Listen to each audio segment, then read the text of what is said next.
UFC-ის ჩემპიონობის ოცნება მაშინ დაგებადა, როცა შვედეთში, სამუშაოზე, კონორ მაკგრეგორის მიერ ჟოზე ალდოს დანოკაუტება იხილე ტელევიზორით. მახსოვს ამასთან დაკავშირებით შენთან აქამდე მისაუბრია, მითხარი რა გახსოვს ამ მომენტიდან. ისევ ის ადამიანი ხარ, რომელიც ტელევიზორის წინ იჯდა, იმ ბრძოლას უყურებდა და ფიქრობდა, რომ ამის გაკეთების სურვილი თავადაც ჰქონდა. დიდი არაფერი შემიცვლია. ამჟამად UFC-ის მებრძოლი ვარ. იმ დროს ამ ორგანიზაციაში არ ვიბრძოდი. ახლა კი ხვდები, მაქვს შანსი ჩემპიონი გავხდე. ამ მიზნის მიღწევამდე ცოტა დამრჩა. იმ დროს ეს ჩემი ოცნება იყო. ვფიქრობდი, იქნებ ჯობია მეც მივყოლოდი ამ საქმიანობას. ჩემი ბედი გამომეცადა. ასეც მოვიქეცი ვცადე.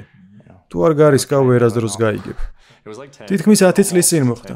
დიდი დროა შენთვის გასულია რა, იმ მომენტიდან, როცა იჯექი და ბრძოლას უყურებდი. დრო სწრაფად გადისწმევ. თითქოს გუშინ მოხდა ეს ყველაფერი. შენ ტელევიზორის წინ იდექი და უყურებდი, როგორ დაანოკაუტა კონორ მაკგრეგორმა ჟოზე ალდო 13 წამში. მაინტერესებს, შენს ასე სწრაფად აპირებ თუ არა UFC-ის ჩემპიონად გახდომას. თუ ფიქრობ, შენი ბედის წერა განსხვავებული იქნება. მე უფრო განსხვავებული მებრძოლი ვარ. კონორი უფრო მოკრივე და სტრაიკერია. კონტრდამტყმელი, თუმცა შეიძლება არც მე ვარ ცუდი მოკრივე. ასე რომ ყველაფერი შეიძლება მოხდეს. კრივის გამოყენება რომც არ დაგჭირდა შენი აზრით, აი ასე სწრაფად დაასრულებ ბრძოლას, ძალიან ბევრი შრომა ჩადე, რომ ამ ეტაპამდე მოსულიყავი. შენი აზრით ეს უკანასკნელი ნაბიჯი მალე დასრულდება, თუ ფიქრობ, რომ ძალიან დიდ წინააღმდეგობას შეხვდები. როგორც ყოველთვის ბოლომდე დავიხარჯები. ასე რომ ნახოთ, სწრაფად დასრულდება თუ არა. ჩემი აზრით, სწრაფად მორჩება ყველაფერი. თუ 5 რაუნდამდე გაიწელება, ამისთვისაც მზად ვიქნები. შენთან სხვა მოჩხუბრებზე არაერთხელ მისაუბრია და როცა გისმენდი, ყოველთვის გულწრფელად პასუხობდი. თუ რომელიმე მათგანით მოხიბლული არ იყავი, ამას პირდაპირ მეუბნებოდი, თუმცა როცა საქმე შენს ოპონენტებამდე მიდიოდა, ჭკვიანურად უდგებოდი და ამბობდი, რომ მათ ანგარის გასაჭრელ მეტოქეებად განიხილავდი და არ გინდოდა გეფიქრა, თითქოს მათი დამარცხება მარტივი იქნებოდა. ახლა კი როცა შენს ამჟამინდელ მეტოქეს შევხედავთ, შენი აზრით შეძლებს თუ არა ის შენი თეიქდაუნების შეჩერებას. თუ მის წინა ბრძოლებს გავითვალისწინებთ, რა მოლოდინი გაქვს მასთან პირველივე წამებში დაპირისპირებისას. ამასთან დაკავშირებით უკვე ვისაუბრე. რობერტის ბრძოლის შემდეგ ბიჭებს ვუთხარი, მისმინეთ. მისი წინა ოპონენტები სტრაიკერები იყვნენ. მიუხედავად ამისა, მათ მოახერხეს მისი პარტერში გადაყვანა. მე კიდე MMA-ში მოჭიდავე ვარ, თანაც ერთ-ერთი საუკეთესო. უბრალოდ წარმოუდგენელია, რომ მე მისი წაქცევა ვერ შევძლო. მაშინ, როცა მის მიწაზე გადაყვანა ჭიდაობით, რობერტმა და ტენერ ტილმა შეძლეს.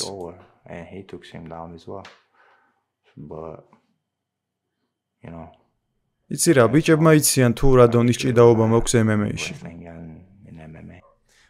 რას ფიქრობ იმაზე, რომ მან შენთან ბრძოლის სურვილი გამოთქვა? მე პირადად მისი მჯერა, რადგან ბრძოლის შემდეგ, როცა ამაზე ვკითხე, მახსოვს, ჯერ კიდევ წინა ბრძოლამდე ამბობდა, რომ შენთან ჩხუბი უნდოდა. ხამზათი მინდა ის ტიპი, რომლიცაც ყველას ეშინია. მე პატივს ვცემ მას. ბევრს ამის თქმა არ შეუძლია, ხომ გესმის? ძალიან ბევრი ბიჭი გამირბოდა მე. ის კი ჩემპიონი ხდება თუ არა, ჩემთან ბრძოლას ითხოვს. ძალიან კარგი, პატივსაცემი. სხვა ვერაფერს ვერ ვიტყვი. ჩემთვის უკეთესია, ნამდვილად არის. ოქტომბერში შენი ბოლო ბრძოლის დროს ერთი რაღაც დამამახსოვრდა. როცა გამოჩნდი, ძალიან მშვიდად და წყნარად საუბრობდი. სათვალეც თან გქონდა და ხალხიც ამბობდა, რომ სულ სხვა ადამიანი იყავი. ის ადამიანი აღარ ხარ, რაც აქამდე იყავი. და შემდეგ გალიაში შედიხარ და ერთ-ერთი შენი დომინანტური სანახაობა გვაჩვენე. ბრძოლის შემდეგ თქვი, რომ ასე რობერტის გამო იქცეოდი. თქვი, რომ რობერტი კარგი ადამიანია და რომ ის წინააღმდეგ გიჟივით უბრალოდ ვერ მოიქცეოდი. რაც ჩემი აზრით გონივრულია. ახლა სანამ ჩიკაგოში ბრძოლას გამართავთ, მაქამდე შენ და დუპლესი გაერთობით, ხო? ჩემი აზრით კი, ის რობერტზე ცოტა მეც საუბრობს. ხუმარა ტიპია, ასე რომ გავერთობით. ზოგადად ქამარზე, როცა ფიქრობ ნივთი, რომლის მოპოვების შანსას დიდი ხანი ელოდი, მითხარი, რას წარმოადგენს ეს ქამარი შენთვის? რისი სიმბოლოა იგი? რა მნიშვნელობის მატარებელია UFC-ის ჩემპიონობა შენთვის? რომ გითხრა, რომ ჩემთვის ძალიან მნიშვნელოვანია თქო, ტყუილი იქნება. ჩემთვის ყველაზე მნიშვნელოვანი ფულის გამომუშავება, რათა ჩემს ოჯახს კარგი ცხოვრება ვაჩუქო. ასე რომ, ჩემს ოპონენტებზე, როცა ვფიქრობ, ჩემი მიზანი მხოლოდ გამარჯვება ხდება. ყველაზე მნიშვნელოვანია, რომ იგი დავამარცხო და არა ქამარი მოვიპოვო. მას თუ დავამარცხებ, თავისთავად ქამარიც ჩემი ხდება. ასე რომ, ჯერ ჩემს ოპონენტზე ვფიქრობ, შემდეგ კი ქამარზე. კამარი შენთვის ძალიან ბევრს ნიშნავდა როგორც მახსოვს. თუ რა თქმა უნდა, არ ვწდები. არ ვიცი, შეიძლება უკეთეს ცხოვრებას გაწყევს. სწორედ ეს არის კამრის სიმბოლო.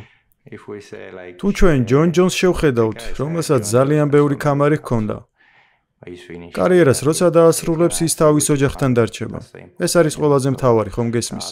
მეორე მაგალითია დემეტრიუს ჯონსონი. მასაც ბევრი კამარი ჰქონდა. შენი აზრით, რას გეტყვის, როცა იგივე კითხვას დაუსვო?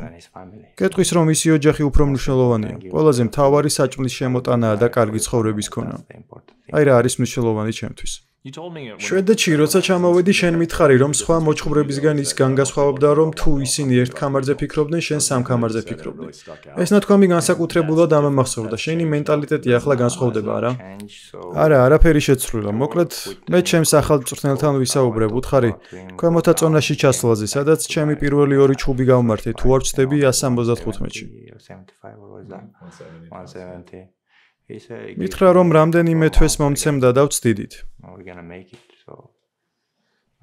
არ ვიცი, ვინ არის მანდ ჩემპიონი. ავსტრალიელი ბიჭი, არა? კარგი ბრძოლა იქნება. ჩემთვისაც რომ ჩავიდე და მასაც დავუპირისპირდე, შეიძლება მანდაც ავიღო კამარი.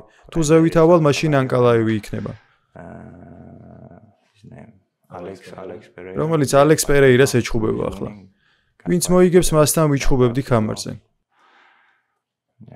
რაში გაწყობს ქვემოთ 170-ში ჩასვლა?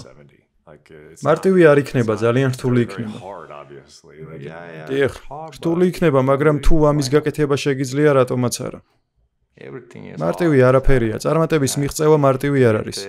ამისთვის ბევრი მუშაობა მოგიწევს. დიდი ხნის წინ მივხვდი ამას, თუ ბევრს იშრომებ, კარგ რაღაცეებს მიიღებ. აი, ამიტომ შეიძლება დაბლა ჩავიდე და კამარი ავიღო.